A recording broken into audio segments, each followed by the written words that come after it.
We're continuing on Hilchot Shabbat, and we are going to Be'ezrat Hashem discuss the halachot of washing dishes and also lighting fire, turning off lights, turning on lights on Shabbat in our modern society. The halacha is, and this is discussed in Shulchan Aruch in Siman Shin Chaf Gimel, that Klei Seudah mutarim la'adicham le'zorech hayom. The dishes that you've used on Shabbat, you could prepare them for the next Seudah, you could wash them on Shabbat.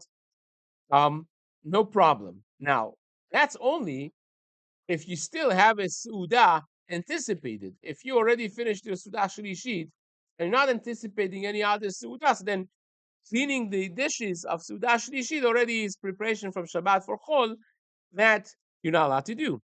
But cups, you always are allowed to because a person is always deciding to drink. And that's considered something completely normal to decide on drinking even the last second. So cups you could always wash.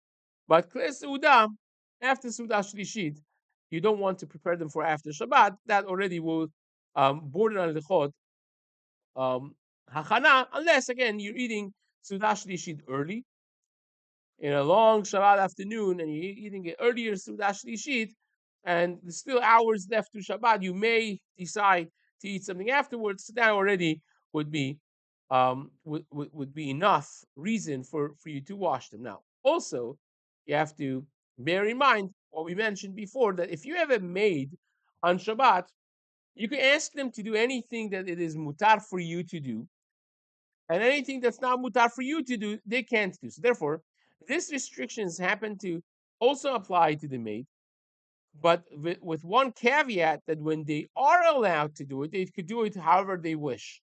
In other words, you cannot wash yourself dishes on Shabbat with hot water. You cannot use sponge on Shabbat, and the soap is questionable.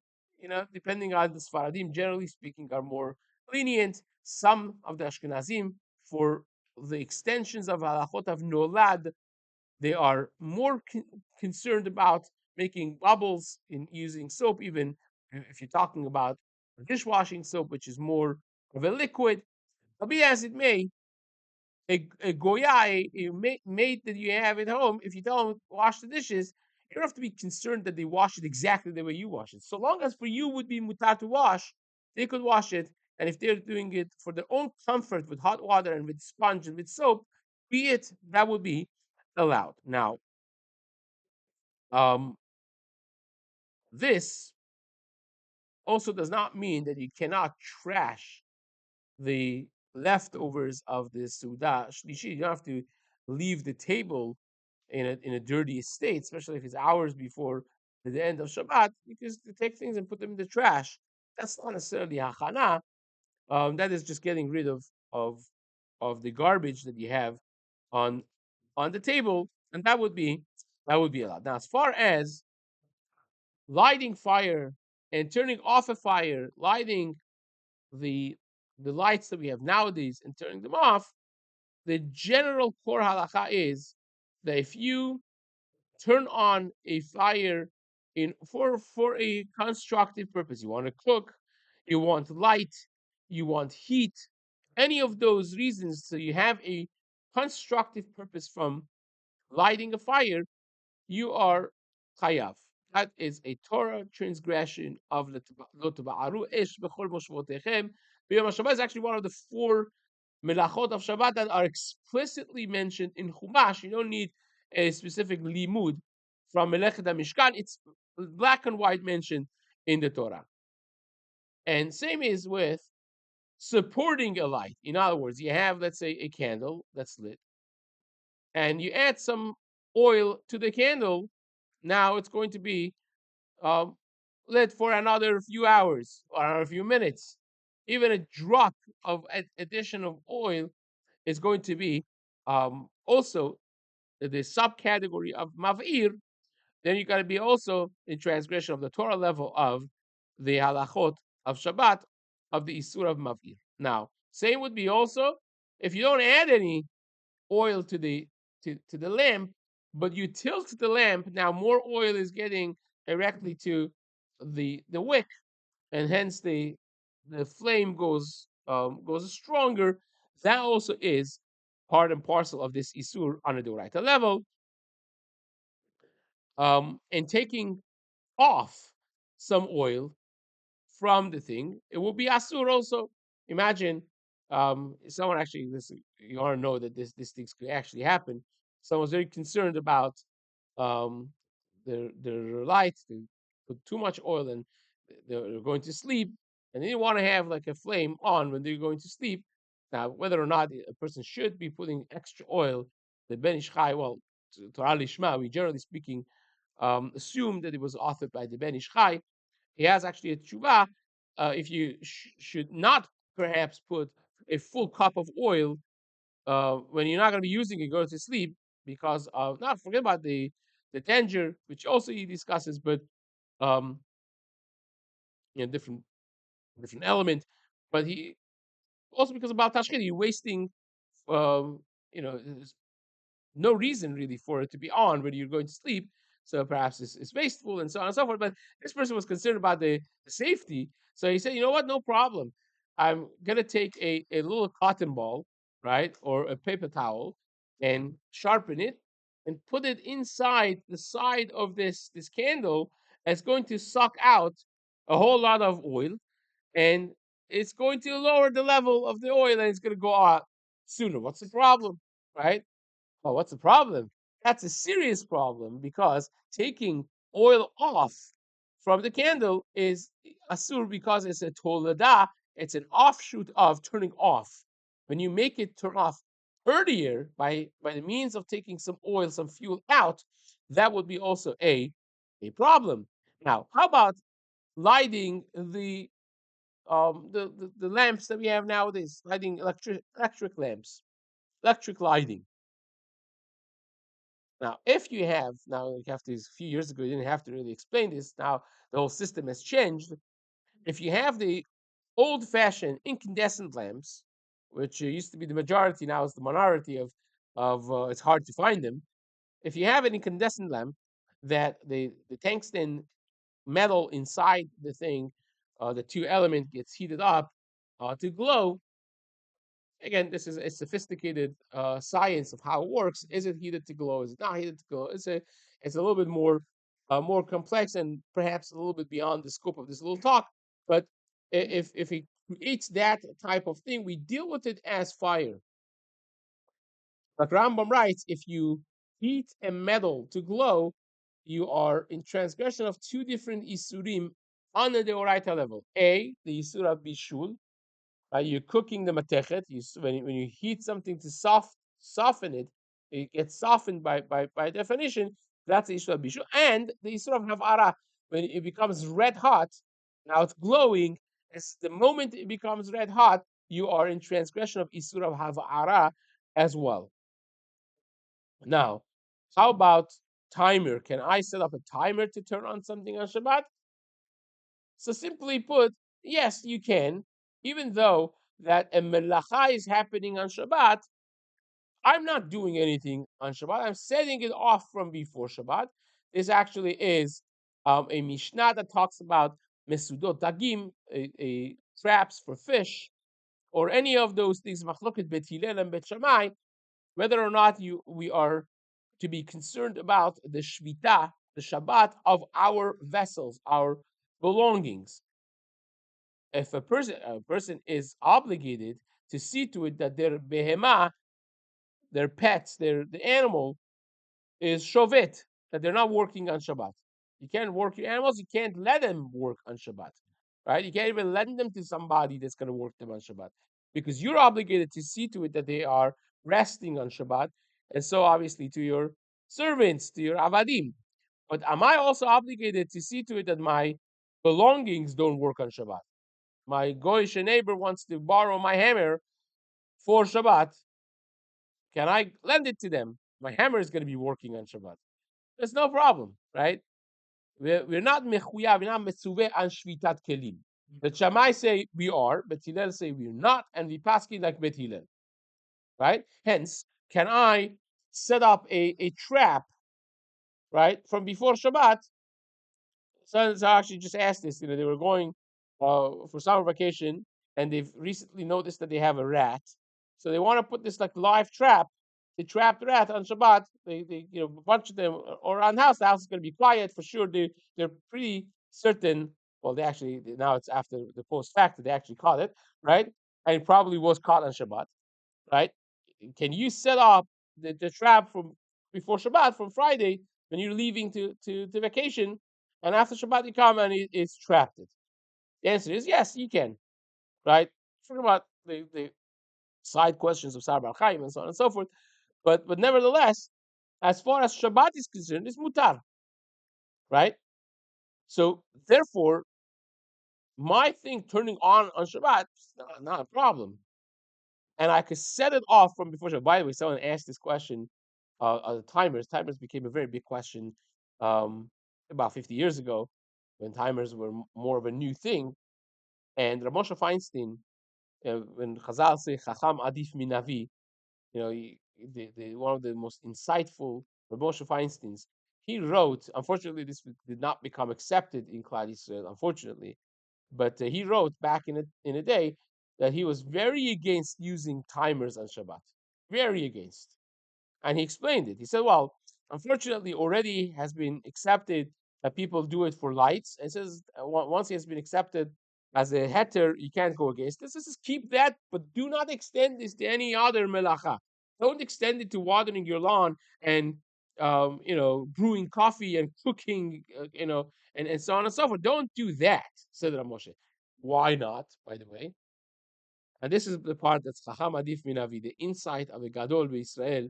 He said, right now you think this is exciting and you're not doing anything, but if you allow this, soon, he said, it's going to be in future that you could do anything with timers. And what are you going to do then? You're going to have no Shabbat. So, fortunately or unfortunately, we live in the generation of that prophecy of Rav Moshe Feinstein coming, you know, taking some reality to it. Now we already see the beginning of everything being able to be done autonomously, automatically, and there'll be no Shabbat if you allow that. You can plan that your car is going to come pick you up, autonomous car, of course. Open the door, you know, and take you to the whatever shul that you want, and on the way you're listening to the daf on the video, right? And obviously, all your questions are answered and so on, all with the share of Shabbat. Then there's no Shabbat left. What's going to happen in the next decade? Up for grabs. That should be discussed by and decided by the Gedolei Hador. But again, this is something that Moshe Feinstein saw coming already some 50 plus years ago, when talking about timers. But Meikar Adin is mutar. Really, this is discussed actually in the Shuvot Chatam Sofer, when they asked this question to my Rosh Yeshiva Zatzal. When this whole tumult of Rav Moshe was brewing, pun intended, the question was asked to Rabbi Yaakov Yitzchak Halevi Ruderman, the Rosh Yeshiva, the founding Rosh Yeshiva, and he said, well, what do you mean? This is discussed 200 years ago in the Chatam Sofer. He said, what? Oh, electricity then. He said, no, this tshuva that was discussed in a Bet Midrash, I think it was in Pressburg, that the way they did it was in the winter, long nights of the winter. What they did was they had milchama. They went home to have suda, and obviously, what do you do Friday night? You go shluffing, you go to learn, right? So the whole community will come back to the Bet Midrash to learn for hours afterwards, right? That's how they did it. So it's cold winter nights of Europe, in northern Europe. It's freezing. So they wanted some tea, some coffee, some hot water. How are you going to keep it warm? They didn't have thermoses. How are you going to do that when there's no electricity? So they had a chap. They had a genius chap. What they did was they had a large area of a tanur, and they had set up small fuel wood that went around a very large circle, right? And then this circle closed into a smaller circle inside, many, many circles, one inside the other, until this long line, round line, came to the center, which was the bonfire, the actual oven. And that was the fire with lit, and there was a massive pot of water on top of it, and in right before Mincha Arvit, after Arvit of Shabbat, when they were in the shul, they would light this, the beginning of this, and little by little, this would burn and go around and around in the few hours that they had until they came back to Beit Midrash. This would go around and get to the middle, and the middle would ignite a whole nice, beautiful tanur, and it would boil up this water. And by the time they came back a few hours later to the Bet Midrash, they had a beautiful, nice, massive pot of hot water for the usage of the community, for tea and coffee and so on, to have a Lebedika night of learning and Geschmack Bet Midrash. And said, so remember, that's timer. He's setting off something from before Shabbat to do a melacha on Shabbat, and that's timer. They used to do that, right? So, nevertheless, the halacha is, considering all the things that Rav Moshe said and the chokhmah that was involved, but bare bone halacha certainly is that the usage of the timers on Shabbat is mutar. You could set up a shaon Shabbat, a timer, um, in a way that it turns off the lights whenever you want them to go off and on, because any melacha that is automatically finished on Shabbat, if it started from before Shabbat, even though that the melacha is happening on Shabbat itself, is mutar. You can start it on Erev Shabbat and intend it to happen on Shabbat itself. The 5 minutes before Shabbat, you can open a little stream of water, and during the course of Shabbat, it's going to go and water your whole garden. That's because I didn't do anything on Shabbat, right? So that would be the the bare bone halacha, putting all the other considerations aside. Now, um, that being said, a oven that you put hot food in it from before Shabbat and you close it, right?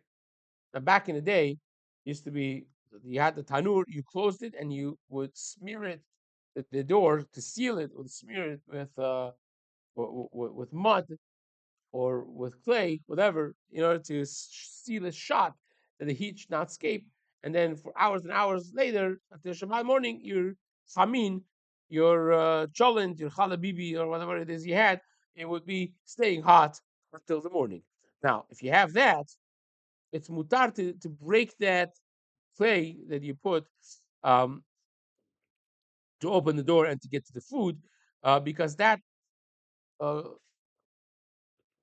building, so to speak, the smearing that you did, that stima, that closing, it's not a permanent thing. It's not. It was meant to be broken on Shabbat, and therefore there's no real problem.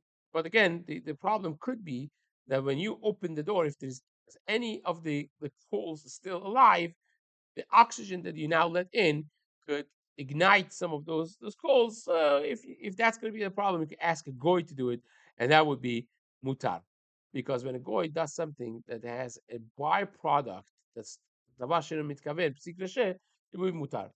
A good example of that is you forgot to turn off the light of your fridge, right? You need to take your food out. Can't open the door because opening the door is going to open the light. Problem, right? What's the best solution? The best solution is if you have a goy in the house, you can tell them, "Can you please get the cholent, whatever it is, the rice, the food, the salad out from the fridge." Now they're listening to you. Taking salad out of the fridge is not a problem. The byproduct of opening the door is the light goes on, but that is the ashur mitkaven for amilah rakum. That's mutar. Same as if you left your talit or your sefer in the car. Now, opening the car back in the day was keys, right? Opening the car is not a problem. The problem is once you open the door, there's going to be lights on in the car. But that would be a psik rashe and a bedrabaran like that, especially b'makom mitzvah, that would be mutar. Same would be, by the way, for closing the thing. You could tell, go open the door, close the door of um, the oven or the fridge or the car when you need to take things out for Sorech Shabbat, and that would be mutar. So now we're going to stop here. We're still in the middle of um, of the discussions of electricity, and we haven't even gotten to the LED lamps and the sparks from the clothing and so on and so forth, which we are going to Bezat Hashem cover in the next year.